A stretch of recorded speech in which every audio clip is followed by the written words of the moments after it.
നമ്മുടെ രാജ്യം ഇന്ന് ദുരിതത്തിലാണ്. അതിതീവ്രമായൊരു രോഗാണു മൂലം ദുരിതം അനുഭവിക്കുകയാണ്. നമ്മുടെ പ്രജകൾക്ക് ഇതാ ഒരാശ്വാസം. 6 കടൽ കടന്ന് 6 പർവ്വതം കടന്ന് ടിബറ്റൻ സാമ്രാജ്യത്തിന്റെ ഊരാക്കുടുക്കുകൾ തകർത്ത് ഭാരതം എന്ന രാജ്യത്തു നിന്നും വെറും 7 ദിവസത്തിൽ രോഗശമനമുണ്ടാകുന്ന ഒരു അമൂല്യ ഔഷധം എത്തിച്ചിരിക്കുന്നു. ആരെന്നോ? 9 സാമ്രാജ്യങ്ങളിലെ രാജകുമാരന്മാരെ യുദ്ധത്തിൽ തോൽപ്പിച്ച ശിലാ സാമ്രാജ്യത്തിന്റെ ശക്തിയും ബുദ്ധിയും സൗന്ദര്യവുമാകുന്ന നമ്മുടെ പുത്രൻ കിം തെയ്യൂങ്.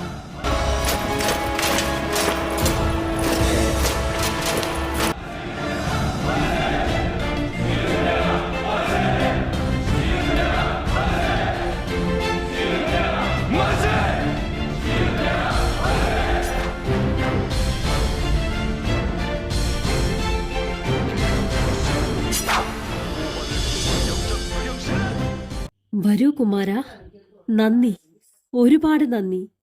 അച്ഛൻ എന്നോട് നന്ദി പറയുന്നോ? അരുത്. നന്ദി നമ്മുടേതല്ല, നമ്മുടെ പ്രജകളുടേതാണ്. പ്രിയ ജനങ്ങളെ, നിങ്ങളുടെ സുരക്ഷ നമ്മുടെ കടമയാണ്. ഇനിയും ആവശ്യങ്ങൾ അറിയിക്കാം. 7 കടലല്ല, 7 പർവ്വതമല്ല, 100 സമുദ്രങ്ങൾ താണ്ടിയാലും നാം അത് നടത്തിത്തരും. ഇത് നാം നമ്മുടെ പിതാശ്രീയെ മുൻനിർത്തിയിടുന്ന സത്യം. ഒരു തടാകത്തിന്റെ തീരം. കുമാര, അങ്ങ് എപ്പോഴും ഫലങ്ങൾ മാത്രം കഴിക്കുന്നു. ഒരൽപ്പം മാംസം ഭക്ഷിക്കാത്തത് എന്തേ? തോഴ, നാം ഒരു സന്യാസിയാണ്. മാംസം അത് പാപത്തിന്റെ ആഹാരമാണ്. ഓ, ആ പാപം എനിക്കിഷ്ടമാണ്. എന്താ രുചി! ഒരു കുക്കുടത്തെ പിടിച്ച് കഴുത്തറുത്ത് ഉപ്പും മുളകും കൂട്ടി ചുട്ടെടുക്കണം. ഹേയ് ക്രൂരത, അരുത്! നീ മാംസം ഭക്ഷിച്ച് ഭക്ഷിച്ച് നമ്മുടെ അരുമ നായ്ക്കുട്ടി യോന്താനെയും കഴിക്കുമോ എന്നാണ് നമ്മുടെ ആശങ്ക. അങ്ങനെ എന്തെങ്കിലും ഉണ്ടായാൽ നമ്മുടെ വാളിന് കഴിക്കാൻ നിന്നെ നൽകും. കുമാര, അല്ല, ധ്രുവ സാമ്രാജ്യത്തിൽ നിന്നും ഒരു പ്രാവ് നിന്നെ തേടി എത്തുന്നതായി അറിഞ്ഞല്ലോ. രാജകുമാരി മിന്ത്രയുടെ പ്രാവ്. അവൾ പൊട്ടിയാകുന്നു. ശത്രു രാജ്യത്തെ കേവലം ഒരു സൈന്യാധിപനായ എന്നെ പ്രണയിക്കുന്നു. പ്രാവ് വരുമ്പോൾ പഴവും പാലും ധാന്യവും ഒക്കെ നൽകി തിരികെ അയക്കും. എന്നിട്ട് ഈ അഭിനയവും.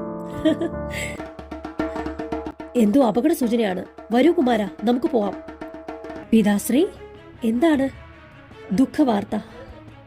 തോഴിമാർക്കൊപ്പം കരിങ്ങാടി മലയിൽ നിറക്കൂട്ടുകൾ ശേഖരിക്കാൻ പോയതാണ് നിന്റെ സഹോദരി, നമ്മുടെ പുത്രി. അവളെ ഒരു കൂട്ടം കാട്ടാളന്മാർ കടത്തിക്കൊണ്ടു പോയിരിക്കുന്നു. അച്ഛാ, ചേച്ചി, നമ്മുടെ മകൾ. പുത്ര, നമ്മുടെ മകളുടെ ജീവനും മാനത്തിനും കളങ്കം സംഭവിക്കാൻ പാടില്ല. നീ പോണം. കരിങ്ങാടി മലയിലെ കാട്ടാളന്മാരെ വധിച്ച് കൊണ്ടുവരണം അവളെ. അത് നമ്മുടെ ധർമ്മമാകുന്നു അച്ഛാ. എത്രയും വേഗം പുറപ്പെടൂ, ആജ്ഞ പോലെ. ഇതേ സമയം വനത്തിൽ പടുവൃക്ഷത്തിന്മേൽ കെട്ടിയിട്ട രാജകുമാരി, കാട്ടാളന്മാരുടെ കാൽച്ചോട്ടിൽ ഭയന്നു വിറച്ചിരിക്കുന്ന തോഴിമാർ, ചോര വാർന്നു കിടക്കുന്ന ഭടന്മാർ. ഹേയ് കാട്ടാള, നിനക്കെന്താ വേണ്ടത്? എന്തിനാണ് നമ്മെ ഇവിടെ ബന്ധിച്ചിരിക്കുന്നത്? നമ്മെ മോചിതയാ. കാട്ടാളന്മാരിൽ ഒരാൾ തോഴിമാരെ മാറി മാറി തലോടുന്നു. ഹേയ് ആഭാസ, അരുത്! നമ്മുടെ തോഴിമാരെ സ്പർശിക്കരുത്. സ്ത്രീകളോട് അതിക്രമം കാണിക്കുന്നവന്റെ തല ശിലയുടെ മണ്ണിലെ കടുകന്മാർക്ക് ഭക്ഷണമാണ്. ഹേയ് സുന്ദരിയായ രാജകുമാരി, കേവലം തോഴിയിൽ ഒതുങ്ങുന്നതല്ല നമ്മുടെ മോഹം. ഒരുപാട് കിളികളുണ്ടെങ്കിലും പഞ്ചവർണ്ണ കിളിയാണ് വേടന് നോട്ടം. അതുപോലെ നീ എനിക്കുള്ളതാണ്. രാജകുമാരിയുടെ അടുത്ത് വന്നപ്പോൾ അവൾ അവന്റെ മുഖത്തേക്ക് ആഞ്ഞു തുപ്പി. ഥൂ! അപ്പോൾ അവൻ അവളെ ബലമായി കടന്നു പിടിച്ചു. പെട്ടെന്ന് ഒരമ്പ് അവന്റെ തോളിൽ തറച്ചു. ഞെട്ടിത്തിരിഞ്ഞ കാട്ടാളന്മാരുടെ ഇടയിലേക്ക് ഓടിക്കയറിയ ചെന്നായ്ക്കൂട്ടം. കൂട്ടത്തിനൊടുവിൽ പാഞ്ഞെത്തിയ ചെന്നായ യോദ്ധാവ്.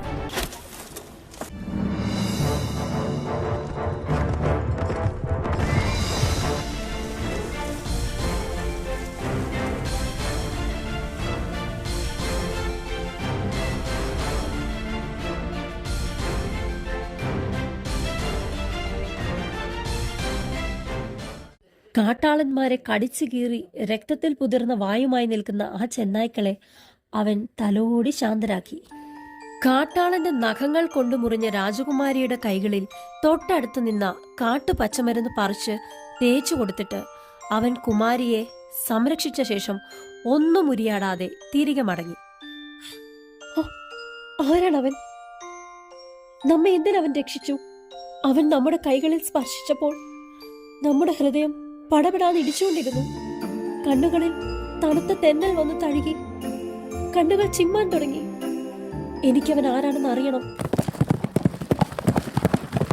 തോഴിമാരെ, അത് നമ്മുടെ സഹോദരൻ തെയ്യോങ്ങിന്റെ വരമാണ്. നിങ്ങൾ അവനൊപ്പം തിരികെ പോവുക.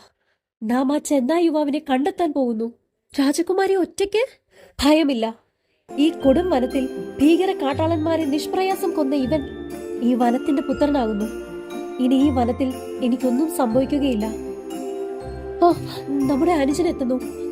ഞാൻ പറഞ്ഞതുപോലെ ചെയ്യൂ. തോഴി, ഈ നിറക്കൂട്ട് ഞാൻ എടുക്കുന്നു. ഈ നിറം ചാലിച്ച് ചിത്രം വരയ്ക്കാൻ എനിക്കൊരു രൂപം കിട്ടി.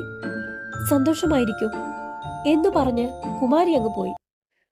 രാജകുമാരനും തോഴനും എത്തി. ഹേയ് തോഴിമാരെ, നമ്മുടെ ചേച്ചി എവിടെ? അറിയില്ല കുമാര. അറിയില്ലെന്നോ? ഒരു ചെന്നായ് യുവാവിനെ തേടിപ്പോയി. നടന്നതെല്ലാം അവർ അവനോട് പറഞ്ഞു. ചേച്ചി ഇല്ലാതെ പോയാൽ? വീരമിത്ര, എത്രയും വേഗം തോഴിമാരെ കൊട്ടാരത്തിലെത്തിക്കൂ. നാം നമ്മുടെ ചേച്ചിയെ തേടിയതിനു ശേഷം തിരികെ വരും. കുമാരൻ ഒറ്റയ്ക്ക്? ഭയം നമുക്കില്ല. എത്രയും വേഗം തോഴിമാരെ സുരക്ഷിതയാക്കൂ. ചെല്ലൂ. ശരി കുമാര. സൈന്യാധിപൻ തോഴിമാരുമായി കൊട്ടാരത്തിലേക്ക് പോയി.